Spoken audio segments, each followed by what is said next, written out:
From the Kennan Institute in Washington, D.C., welcome to KennanX, a podcast on our never-ending quest to understand Russia, Ukraine, and the surrounding region. I'm your host, Jill Doherty. Threats, accusations, demands. The standoff at the Russia-Ukraine border is at the boiling point. Moscow now has handed over to the United States a list of demands that, if implemented, would radically revise European security, giving Russia a veto on NATO's actions in Eastern Europe. In this episode of KennanX, redefining red lines in Europe. In most reporting and discussion about the Biden-Putin video conference, the focus has been on really the military confrontation, Russia's massing troops on the Ukrainian border, and on the West's steps to avert a Russian invasion of Ukraine. But there's another result of that meeting that's not getting as much attention, and that is an agreement to hold a broader, high-level dialogue with Russia on European security and on reviving the Minsk Accords. That's a peace plan for a conflict in the Donbass region, which is currently dead in the water. And that's what I want to zero in on. So the first person I thought of to help understand this was Ambassador John Tefft. He is the former ambassador to Russia, to Ukraine, Georgia, and Lithuania. So it's really a unique perspective. He knows the neighborhood.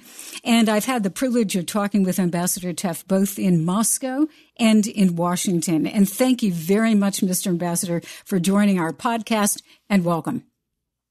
Thanks, Jill. I'm glad to be with you again today. All right. Well, let me dispense with the first question, which seems to be obvious, at least on a lot of the media. It's really kind of the elephant in the room. And that is the idea that Putin wants this dialogue. So is Biden caving into Putin's demands? How do you answer that? Yeah, I don't think President Biden is caving in to any demands. I think as I read the results of his secure Zoom conference last week, to the extent they were made public, I think Biden was trying to both reassert America's longstanding position vis-a-vis Ukraine and also European security, but at the same time to explore with and to get that message through to Putin himself directly, because there's a lot of questions, as you know, about how information gets into Putin during this COVID pandemic when he's in this little tight pod. But I think also to try to explore what areas there might be to find a solution to what has up till now been an insoluble problem. How do you deal with keeping Ukraine a sovereign, independent nation when Russia basically wants, through the Minsk agreements, to undercut its very sovereignty and its control over part of its own country? And I think this is one of the great conundrums that we've had to face over the years. Obviously, the Normandy Group discussions have not produced the results that people had hoped. Putin is frustrated. He's built up his forces, and the West has responded in many ways. And as President Biden said, is ready to go further should Putin try to use force again against the sovereign nation of Ukraine. Mm-hmm.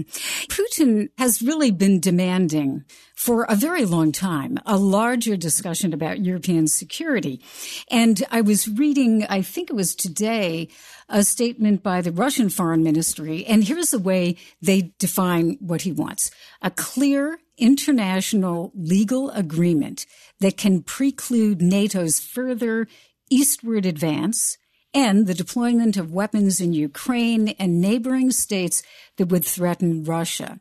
Now, President Putin has to know that that is something that the United States and NATO will never agree to. There's not going to be, at least from what I understand, any written agreement guaranteeing that. So why is he asking it and demanding, and why is he doing it right now?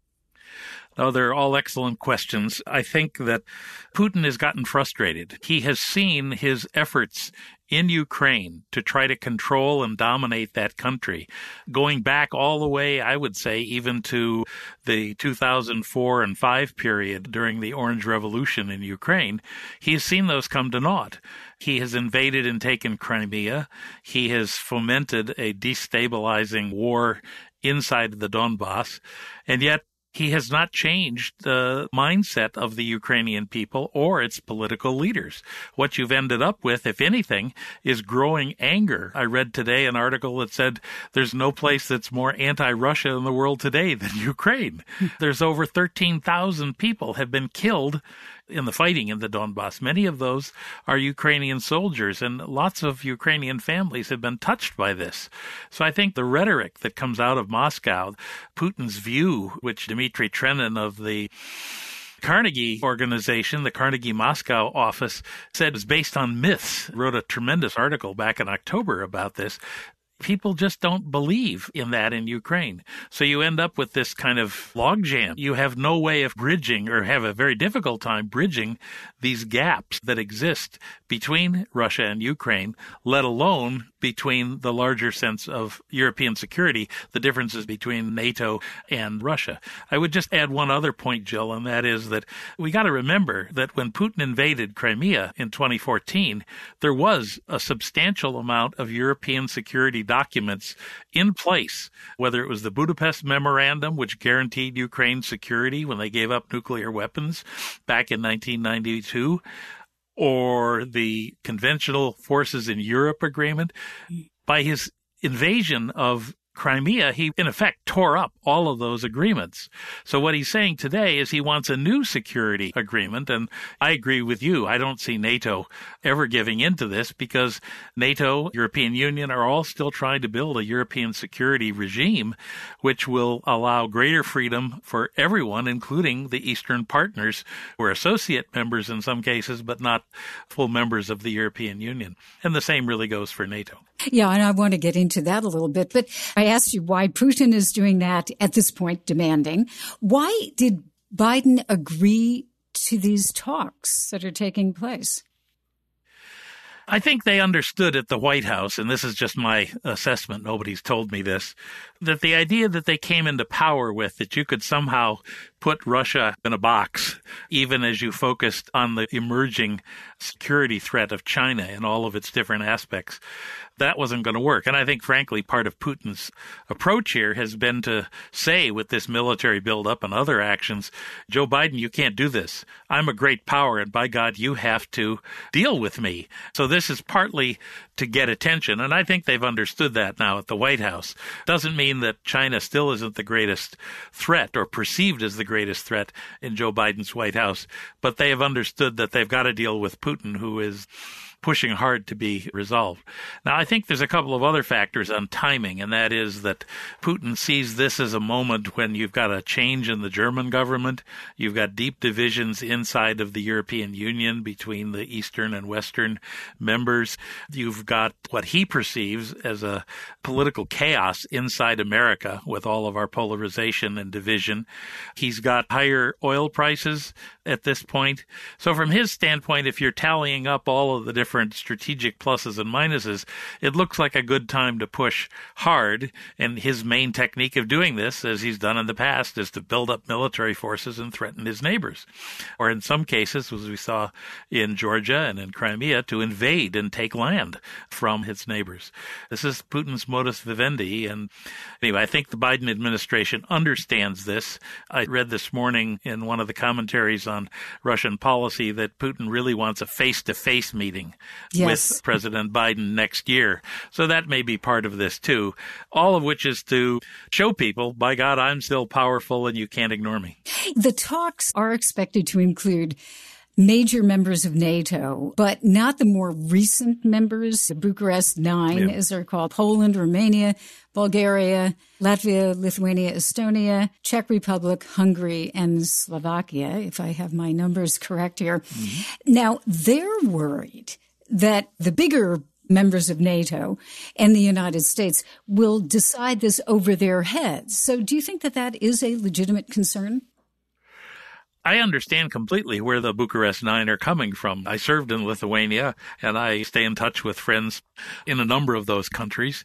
I think that the Biden administration understands this. That's why you had last week, after the initial phone calls to Germany, France, Britain, and Italy. The next day, he talked to President Zelensky of Ukraine. President Biden did. And then he had a phone call with the leaders of those 9 countries. I think they get it. I think the administration is trying very hard to keep everyone engaged on this, to try to make this as much consensual as possible. And everybody understands that America is going to be the leader on this.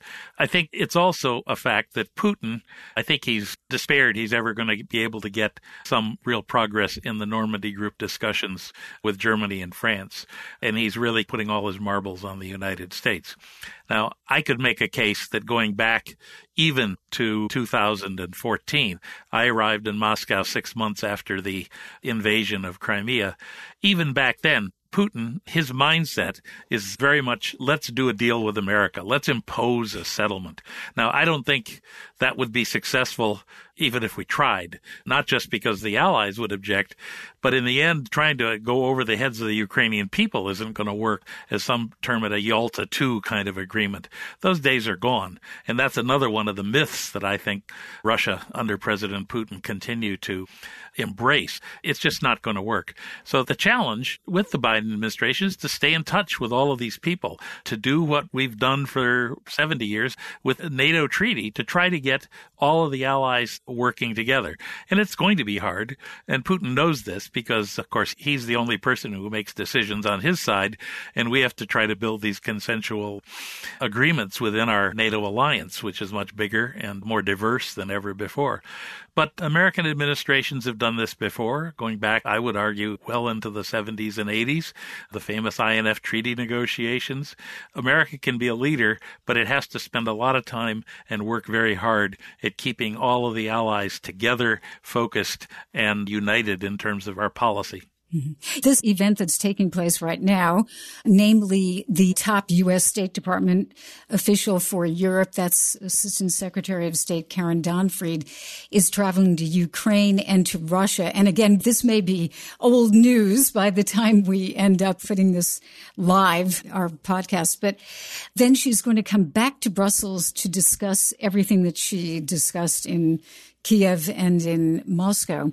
What do you expect from her trip? What is she trying to do? I suspect this is Karen's first trip as the assistant secretary. She has a lot of experience working on Europe. She was the head of the German Marshall Fund before taking this position in the administration. I think she's going to be trying to get a good feel personally for the positions of Ukraine and in Moscow. And I see that Deputy Foreign Minister Ryabkov has said he's going to lay out all of these demands that Russia has, and some you mentioned earlier before. And then she's going to go back and stop in Brussels and debrief them on her talks and try, I'm sure, to start building a consensus for whatever the next round is. I don't expect her to make any final decisions. I think this is going to be as much a listening and questioning period, and then she'll take it back here to Washington, and the next steps will be put together at the most senior levels with the president and the senior advisors in the National Security Council. On these talks, I think of them as two questions. One is the big European security question, and then there's the Minsk agreements, that peace plan that now has apparently hit a dead end. The United States is accusing Russia of not carrying it out, but President Putin says, of course, Ukraine is derailing the agreements. Is it fair? Is it correct to say that both Russia and Ukraine are at fault here? And should the U.S. press Ukraine to implement those accords? I don't think so. I think the biggest violation here is the failure to agree on some of the key security provisions in the Minsk II agreement. You'll remember, Jill, that was signed right after I got to Moscow in 2014, after the fighting in Debaltseve and some of the other areas. I went back as I was preparing for this podcast and looked at a piece that I've gone back to time and again recently. It's a piece on Chatham House's website by a guy named Duncan Allen. It's the best single analysis of this very complicated and contradictory Minsk II agreement. And he points out there's 9 parts of this. I think it's a 13-part plan. 9 parts of this are all about getting ceasefires and stabilizing the situation in Donbass. But 4 of them are about fundamental political deals. And that revolves around a new status law that President Poroshenko agreed to at that time, which has never been realized. Now, I would argue, as many other analysts have, there was never a chance that this was going to go through, because basically what it wants is not only substantial autonomy for the Donbass beyond, I think, what any Ukrainian government could agree, especially 5-6 years now after the original agreement, but it also demands, in effect, a say for these people in Donbass and a veto right inside the Ukrainian government. Mm-hmm. It also would require an agreement that Ukraine would never become part of any Western security organization. Now, I thought at the time, and I still think, that that was a bridge way too far. It was never going to be achieved. There were lots of discussions with France and Germany, Russia and Ukraine, to try to sort through this. And I was a party to some of the talks that now Undersecretary of State Toria Nuland had with Vladislav Surkov, President Putin's representative back in the end of the Obama administration. Kurt Volker continued these during the early Trump administration. And they got into a lot of detail about how you would actually implement these. But at the end of the day, with Toria, Russia just said, no, we're not go ahead. I think they decided they were going to wait and see what would come out of the election and then move from there. But then nothing really moved at all when Kurt tried, again with Surkov, many times to try to find a way forward here, to look at the very details of this to see if there was some compromise. So I take that as a confirmation, sadly, that this agreement, which is the only basis on which to negotiate, and it's why everybody sticks to it, but that this agreement really has fundamental contradictions in it that, given the political realities, are going to be next to impossible to achieve. Then that leads perfectly into another question, which is there's some observers who think that Putin is demanding these talks with no realistic expectation that they will amount to anything. And then he will say, well, I tried to solve this by negotiations, but I failed, so I guess we have to invade. Now, that's putting it pretty baldly, but do you think that that actually could be what he's trying to do here? That's one of any number of possibilities. There's lots of analysis out there about what Putin's real motives are. And of course, nobody really knows, because he doesn't even tell some of his closest associates some of these key decisions, at least in my experience. Angela Stent, the wonderful historian and political scientist at Georgetown, had a piece, an interview with NPR the other day, and she said Putin's fundamental goals are twofold. One, he has this idea that Russia should be a great power again, and what that means is the restoration of the Russian Empire to a certain extent, not precisely the way it was in Tsarist or Soviet times, but that control over the areas, the neighbors around him. And this is rooted in this long Russian fear that pervades Putin's thinking, as well as many of his key aides, that Russia needs this defense in depth, that needs all of this territory and control to be able to protect itself. Well, I would argue, and I know this has been an issue between the American and Russian negotiators for decades now, that with modern technology, that isn't going to protect Russia much more than anything else. The speed with which missiles can impact in other countries is so great. And the difference between a missile fired, let's say, from a West European country, from an East European country, is not that great. And I'm not sure that technically Russia could stop it. So I think that's one of Putin's focuses. He still believes in the idea of defense in depth. And the other one is that he demands control over these neighboring countries. We've seen this play out in Georgia. We've seen what's been going on, sadly, in Belarus for the last couple of years, and of course in Ukraine. And what he's done is he's met substantial opposition. As one of my Ukrainian friends tells me all the time, the one success Putin has had in Ukraine is he's made more Ukrainians anti-Russian than any other Russian leader has ever done. And I haven't been in Ukraine because of COVID for some time, but my friends there tell me that, if anything, this buildup of military forces has only just exacerbated that issue. Well, then I'm going to ask you the last question, which is almost the first question that everybody's asking. Are you, maybe this word doesn't apply, optimistic or pessimistic about actually having a conflict? I mean, do you really feel that this could be the moment that President Putin decides to invade? I'm hopeful, is what I guess I would say, that sensible people will prevail. I was on a web conference last week with several Russian experts whose judgment I trust. And both of them said that if Putin had wanted to invade, he wouldn't have done it like this. He would have done it like he did in 2014. It would have been covert, quick, unannounced, surprise. They interpreted his current approach to one of building pressure, 1 on the Ukrainian government, 2 on Europe, 3 on the United States and NATO for all of the different things we've talked about.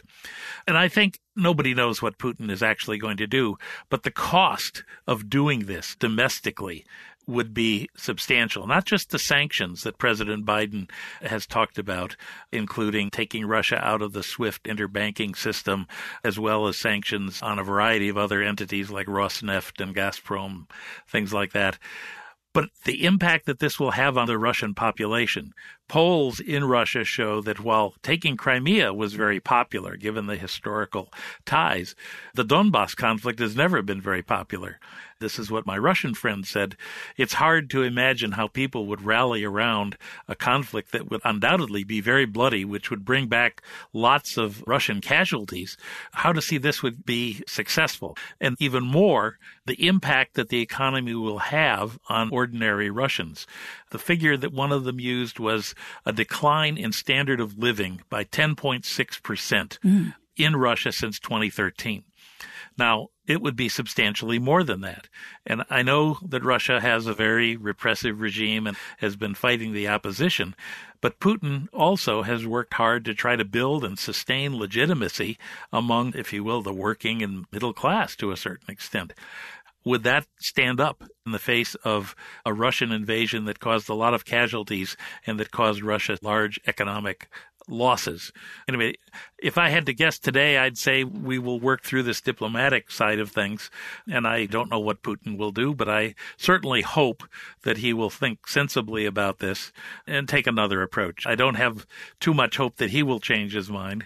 For your listeners, Jill, I would just close with the recommendation, not just to go back and look at Duncan Allen's piece on the Minsk agreements. It's very clear and easily understandable. But go back and read the October, or I think it may be September, a piece on the Carnegie Russia website, How Russia Could Recalibrate Relations with Ukraine by Dmitry Trenin. It lays out a very clear way for how Russia could become a neighbor and not an antagonist, not an enemy of modern Ukraine. There's others who have written about that, but that one particular article, I think, lays out another possibility. And I can't imagine that there aren't other Russians who are thinking about this if Dmitry has seen it and also wrote about it so eloquently. Yeah, well, thank you for those suggestions. And thank you very much, Ambassador John Tefft, for your insight into this. It's really complicated. And as you said, nobody quite knows what is in the mind of President Putin about this, but it's very dangerous. So thank you for joining us, and let's hope that you're right, that cooler heads will prevail, as they say. Thank you. Thanks very much, Jill. I'm a Midwesterner by birth, so I'm a born optimist, so I've got to keep that going. Thanks. KennanX is a product of the Kennan Institute at the Woodrow Wilson International Center for Scholars in Washington, D.C. It's the Wilson Center's oldest program, founded in 1974 by George F. Kennan, American statesman, James Billington, historian and former Librarian of Congress, and historian S. Frederick Starr. Inspired by them, the Kennan Institute's mission is to improve America's understanding of Russia and the wider region. Thanks for listening.